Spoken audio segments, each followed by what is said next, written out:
নমস্কার সবাইকে, আপনারা দেখছেন স্মার্ট নলেজ ইউটিউব চ্যানেল। তো বন্ধুরা, ফুড এসআই কেস আপডেট বর্তমান কী রয়েছে আজকে আমরা এই ভিডিওতে বিস্তারিত সম্পূর্ণ তথ্য আলোচনা করব। সঙ্গে থাকুন, ভিডিও শেষ পর দেখুন। চ্যানেল নতুন দর্শক অবশ্যই চ্যানেলটিকে সাবস্ক্রাইব করে দেবেন, সঙ্গে অর্জন রাখবেন প্রতিনিয়ত যে কোনো সরকারি বেসরকারি সবার আগে চাকরির খবর আপডেট পাওয়ার জন্য। তো বন্ধুরা, আশা করি আপনারা সকলে জানেন ফুড এসআই বর্তমানের যা পরিস্থিতি, ঠিক আছে। এখন বর্তমানে মান্থলি কজ লিস্টে চলে এসেছে।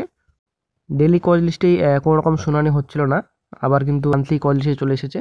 তো তার জন্য কিন্তু জাস্টিস পরিবর্তনের একটা সময় এসেছিল, জাস্টিস পরিবর্তন হচ্ছে, এটাও আমরা কিছুদিন আগে আপডেট পেয়েছি। আপনারা অবশ্যই দেখতে পাচ্ছেন সম্পূর্ণ ডিটেলস এখানে দেওয়া রয়েছে, কেস নাম্বার, কেসের ডিটেলস সম্পূর্ণ আপনারা অবশ্যই দেখতে পাচ্ছেন। কেসের স্ট্যাটাসে আমরা যদি দেখি তো 18 April first hearing date, next hearing date এটা আপনাদের 4 নভেম্বর। তো 4 নভেম্বরে কজ লিস্টটি প্রকাশিত হয়েছিল, মান্থলি কজ লিস্ট আপনারা অবশ্যই দেখতে পাচ্ছেন, এখানে সম্পূর্ণ ডিটেলস এখানে দেওয়া রয়েছে। তারপর চলে আসছে নেক্সট আপডেটে। নেক্সটে আপনারা অবশ্যই দেখতে পাচ্ছেন তিনটি এখানে কেসের লিঙ্কটি রয়েছে, এখানে কেস নাম্বার এবং ফাইলিং নাম্বার এখানে দেওয়া রয়েছে, আপনারা অবশ্যই দেখতে পাচ্ছেন।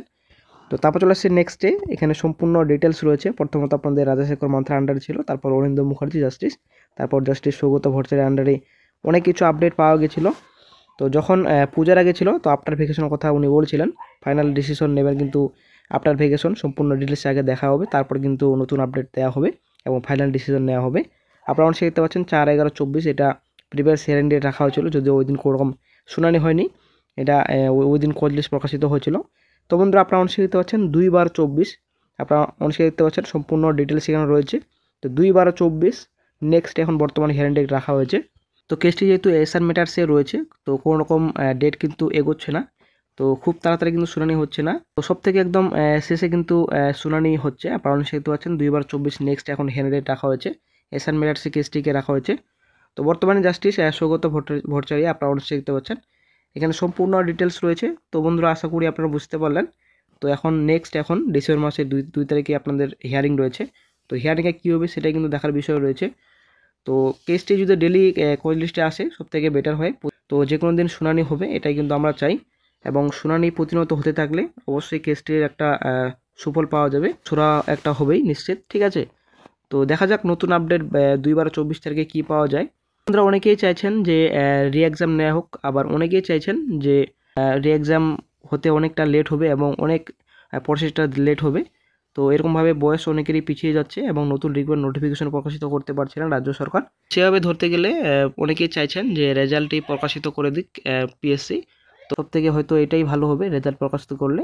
তো বন্ধুরা, রেজাল্ট যদি প্রকাশিত করে তো আসলে আমরা কিন্তু হেরে যাব, এটাই কিন্তু আসলে একটা দুর্ভাগ্যজনক ব্যাপার, কারণ কোর্টে কেস করা হয়েছে, এটা কিন্তু আসলে একটা ভালো দিক যদি আপনারা ভেবেচিন্তে দেখেন। তো কোর্টে কেস করা হয়েছে কারণ অনেকটা কিন্তু দুর্নীতি হয়েছে ফুড এসআইয়ে পরীক্ষায়, আপনারা আশা করি সকলে জানেন ফুড এসআই পরীক্ষায় কিন্তু প্রচুর দুর্নীতি হয়েছে। 18-এও কিন্তু যেটা আর 2018 তো সেটা কিন্তু প্রচুর দুর্নীতি হয়েছিল, এবং এটা কিন্তু 2024 যেটা হলো পরীক্ষা, তো এটা কিন্তু প্রচুর দুর্নীতি হয়েছে, আশা করি আপনারা সকলে জানেন। তাহলে বন্ধুরা, এতটা দুর্নীতি হয়েছে তো আমরা কীভাবে চুপচাপ বসে থাকতে পারি, এটাই কিন্তু বন্ধুরা ভাববার বিষয়। তো আমরা যদি এখন কেসটিকে উইথড্র করে নিই তাহলে কিন্তু রাজ্য সরকারের কাছে আমরা হেরে যাব, এটাই কিন্তু আমাদের দুর্ভাগ্যজনক ব্যাপার হবে। তো ব্যাপারটা হচ্ছে তার থেকে আমরা কেসটিতে আমরা লড়াই করে দেখি কি হয়, ঠিক আছে, একটা ফাইনাল জাজমেন্ট, ফাইনাল ডিসিশন পাওয়া যায় কিনা। তো খুব শিগগিরই না হলেও একটা লেট হচ্ছে একটু, এটাই আমাদের জন্য হতাশাজনক ব্যাপার, কিন্তু একটা ভালো একটা সুরা অবশ্যই পাওয়া যায় বন্ধুরা। আমরা সবাই একটু ধৈর্য সহকারে পাশে থাকুন, তাহলেই হয়ে যাবে, কিছুদিনের মধ্যে একটা ভালো ডিসিশন পাওয়া যাবে। এবং রি এক্সাম যদি হয়, রি এক্সাম হলে সব থেকে বেটার হয়। তো 2/12/24 নেক্সট এখন হিয়ারিং ডেট রাখা হয়েছে, দেখা যাক ওই দিন কী আপডেট পাওয়া যায়। যদি কোর্টে কেসটি উঠে তো অবশ্যই একটা ভালো আপডেট পাওয়া যাবে। তো বন্ধুরা, যখনই নতুন আপডেট পাওয়া যাবে সঙ্গে সঙ্গে চ্যানেল আপডেট দিয়ে দেওয়া হবে।